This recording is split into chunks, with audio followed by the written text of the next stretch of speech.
ಬ್ರೇಕ್ನ ನಂತರ ಲೋಕಲ್ ಎಕ್ಸ್‌ಪ್ರೆಸ್‌ಗೆ ಮತ್ತೆ ಸ್ವಾಗತ. ಮೃಗಶಿರ ಮಳೆ ಕೂಡುವ ಕಾಲ ಬಂದ್ರೆ ಸಾಕು, ಜೀವಂತ ಮೀನು ನುಂಗಿಸೋ ಚಿಕಿತ್ಸೆ ಆರಂಭವಾಗುತ್ತೆ. ಆಸ್ತಮಾ ಸೇರಿದಂತೆ ವಿವಿಧ ರೋಗಗಳಿಗೆ ಈ ಸಂದರ್ಭದಲ್ಲಿ ಜೀವಂತ ಮೀನಿನ ಮರಿಯಲ್ಲಿ ಔಷಧವಿಟ್ಟು ನುಂಗಿಸಲಾಗುತ್ತೆ. ಇದರಿಂದ ರೋಗ ಗುಣವಾಗುತ್ತೆ ಅನ್ನೋದು ಬಹುತೇಕ ಮಂದಿಯ ನಂಬಿಕೆ.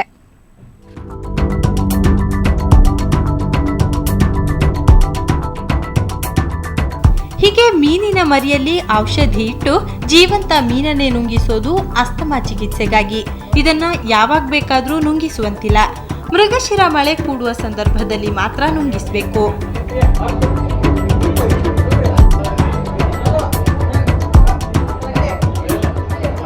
ವಿಜಾಪುರದ ಸಿಂದಗಿಯಲ್ಲಿ ಈ ಸಂದರ್ಭವನ್ನ ಮಿರಗ ಕೂಡುವುದು ಅಂತಾರೆ.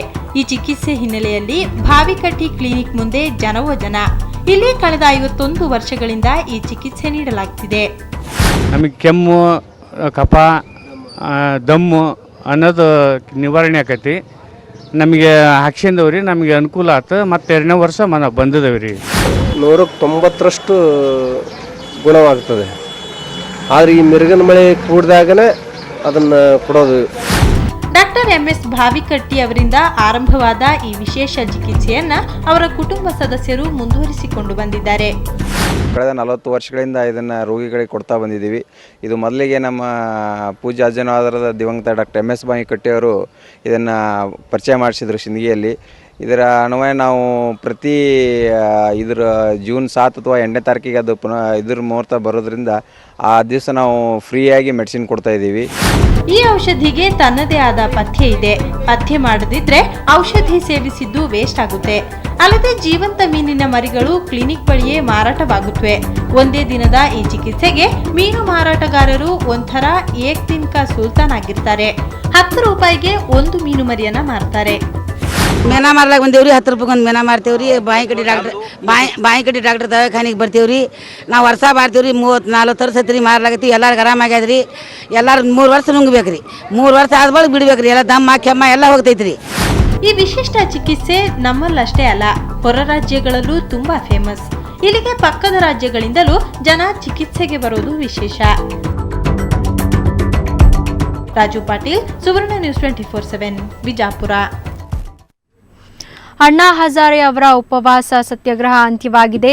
ಈಗ ನವದೆಹಲಿಯಲ್ಲಿ ಪ್ರಶಾಂತ್ ಭೂಷಣ್ ಮಾತನಾಡ್ತಿದ್ದಾರೆ. ಬನ್ನಿ ಅದರ ನೇರ ಪ್ರಸಾರವನ್ನ ಈಗ ನೋಡೋಣ.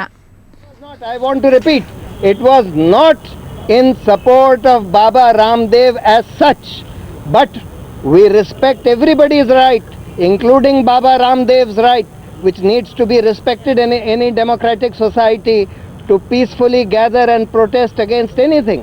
But now what Mr. Ramdev, Baba Ramdev you have shared a stage with Baba Ramdev in the past when the protest was happening in Jantar Mantar. In the future, I put this question to Swami Agnivesh. He says that yes, provided that certain modalities are worked out. I want to ask this question to you. Are you ready and willing to share a stage with Baba Ramdev now, tomorrow, in the near future? Mr. Kejriwal, I just want to add one thing with that. Don't you think that Baba Ramdev is an anarchist and you are in fact encouraging an anarchy?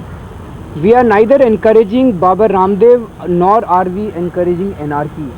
Our entire movement is not about loyalty to any individual or support to any individual. We are not supporting any individual, any organization, any party. We are supporting a cause. So we are standing only for a cause. The cause is Jan Lokpal Bill, repatriation of illegally stashed Indian money abroad. These two, I think, no. Against the assault on democracy. And against the assault on democracy. But that's sir, it. are you uncomfortable with the remarks that Baba Ramdev? Yes, certainly. Of course, certainly. I have so said it in that many terms. If he has made such remarks, we are certainly we don't agree with it at all. And we are certainly very uncomfortable with that. Do you still forge an alliance with them despite? There is no alliance. It is an alliance of the whole country. The whole country is coming together. Today, this was a people's movement. In the morning, some people were asking me, आपके कितने लोग आएंगे? हमारा कोई cadre नहीं है. हमारे को ये नहीं है कि इस ऑर्गेनाइजेशन से इतने आएंगे. इस organisation we gave a call. Anna gave a call, and after that the people came. It's a people's movement. Completely ordinary, very ordinary people of this country are joining together. Kejriwal ji, HM ने कहा है कि बाबा रामदेव को खतरा था, ये Delhi police ने कहा है। आप ये मानते हैं कि इस वजह से भी उनको हटाया गया, या आपको लगता है अगर बाबा रामदेव को खतरा था तो क्या सोई हुई औरतों के ऊपर टीयर गैस छोड़ना चाहिए? दोनों के अंदर डिस्कनेक्ट देख रहे हैं आप? बाबा रामदेव जी को अगर खतरा था तो आप सब पुलिस उनको धीरे से ले जा सकती थी। 5000 पुलिस वाले भेज के लाठीचार्ज करना और वहाँ पे टीयर गैस के गोले छोड़ना, इसका एक्शन का कॉज से कोई रिलेशनशिप नजर नहीं आ रहा है। So my question is for Prashant Bhushan. Sir, you have called for a referendum on the different versions of the bill. Do you think that the government is at all even going to agree to it, even consider it at all? Is it a sign of the complete breakdown between the two sides? See, it's not a my question question. is also, sir, that if the government is acting rigid and inflexible, the same thing can be said of civil society also. Maybe Yes, there is I want to make this very clear. reach the middle ground. I want to make this very clear. It is being alleged that we are very rigid. I have repeatedly said I want to ask all the people of this country. Arvind Kejriwal ಏನು ಇಂದು ನವದೆಹಲಿಯಲ್ಲಿ ಅಣ್ಣಾ ಹಜಾರೆ ಹಾಗೂ ಜನಲೋಕಪಾಲ್ ಸಮಿತಿಯ ಸದಸ್ಯರು ಒಂದು ಉಪವಾಸ ಸತ್ಯಾಗ್ರಹವನ್ನು ಹಮ್ಮಿಕೊಂಡಿದ್ರು. ಆ ಒಂದು ಉಪವಾಸ ಸತ್ಯಾಗ್ರಹ ಈಗ ಅಂತ್ಯಗೊಂಡಿದೆ. ಪತ್ರಿಕಾ ಸುದ್ದಿಗೋಷ್ಠಿಯನ್ನ ಈ ಒಂದು ಸಮಿತಿಯ ಸದಸ್ಯರು ನಡೆಸಿದ್ರು. ಏನಂದ್ರೆ ರಾಮದೇವ್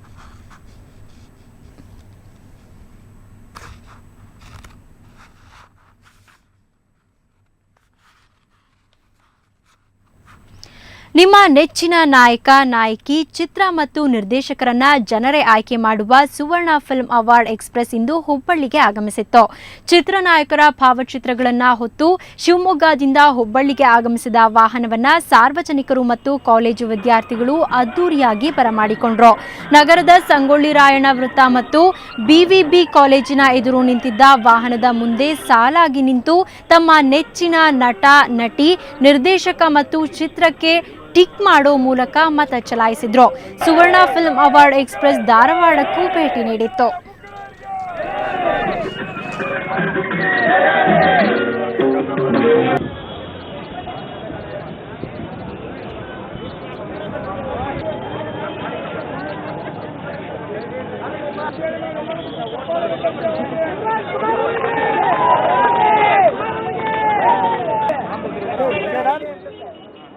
ಈ ಸುವರ್ಣ ವಾಹಿನಿ ಮಾಡ್ತಿರುವಂಥ ಫಿಲ್ಮ್ ಫೇರ್ ಅವಾರ್ಡ್ ನಮ್ಮ ಸಂಪೂರ್ಣ ಬೆಂಬಲ ನಮ್ಮ ನೆಚ್ಚಿನ ನಾಯಕ ಶಿವರಾಜ್ ಕುಮಾರ್ ಅವರಿಗೆ ನಾವು ಒಪ್ಪಿಸ್ತೀವಿ. ನಮ್ಮ ಕಾಲೇಜಿನ ಎಲ್ಲ ಸ್ನೇಹಿತರು ಕೂಡಿ ಶಿವರಾಜ್ ಕುಮಾರ್ ಅವರಿಗೆ ನಮ್ಮ ಬೆಂಬಲವನ್ನು ವ್ಯಕ್ತಪಡಿಸಿ ಅವರನ್ನೇ ನಾವು ಸೂಪರ್ ಸ್ಟಾರ್ ಆಗಿ ಆರಿಸಿ ತರ್ತೀವಿ. ಅವರು ಮಾಡಿರುವ ಸೇವೆ ಭಾರಿ ಪ್ರಮಾಣದ ಸೇವೆ. ಅವರು ಮನುಷ್ಯರ ದ್ವೇಷಕ್ಕೆ ಮೀನುಗಳು ಬಲಿಯಾಗ್ತಾ ಇರೋ ಆಘಾತಕಾರಿ ಸಂಗತಿಗಳು ಇತ್ತೀಚೆಗೆ ಜಾಸ್ತಿ ಆಗ್ತಾ ಇವೆ. ಬಳ್ಳಾರಿ ಜಿಲ್ಲೆ ಸಿರಗುಪ್ಪ ತಾಲೂಕಿನ ದೊಡ್ಡ ಕೆರೆಯಲ್ಲಿ ಮೀನಿನ ಮಾರಣ ಹೋಮ ನಡೆದಿದೆ. ಉದ್ದೇಶಪೂರ್ವಕವಾಗಿ ನೀರಿನಲ್ಲಿ ವಿಷ ಬೆರೆಸಿದ್ದೇ ಇದಕ್ಕೆ ಕಾರಣ ಎನ್ನಲಾಗ್ತಾ ಇದೆ. ಇದು ಸಿರಗುಪ್ಪದ ದೊಡ್ಡ ಕೆರೆ. 2 ಗುಂಪುಗಳ ನಡುವೆ ಮೀನು ಹಿಡಿಯೋ ವಿಷಯದಲ್ಲಿ ಕಿರಿಕಾಗಿದೆ. ಈ ಹಿನ್ನೆಲೆಯಲ್ಲಿ ಕೆಲ ಕಿಡಿಗೇಡಿಗಳು ಕೆರೆಗೆ ವಿಷ ಹಾಕಿದ್ದಾರೆಂದು ಹೇಳಲಾಗ್ತಿದೆ. ಕೆರೆ ನೀರು ಹಸಿರು ಬಣ್ಣಕ್ಕೆ ತಿರುಗಿದ್ದು ದನಕರುಗಳು ಸಹ ಕೆರೆಯಿಂದ ದೂರ ಉಳಿದಿವೆ. ಕೆರೆಯಲ್ಲಿದ್ದ ಮೀನುಗಳು ಸತ್ತು ಹೋಗಿವೆ. ದನಗಳು, ಕರುಗಳು, ಆಮೇಲೆ ಎಮ್ಮೆ, ಆಕಳ ಪ್ರತಿಯೊಂದು ಜಾನುವಾರುಗಳು ಇದನ್ನು ಕುಡಿತಾ ಇದ್ದಾವೆ. ಹಾಗೆ ಮನುಷ್ಯರನ್ನು ಈ ವರ್ತಿ ನೀರಿನಿಂದ ಕುಡಿತಾ ಇದ್ದೀವಿ.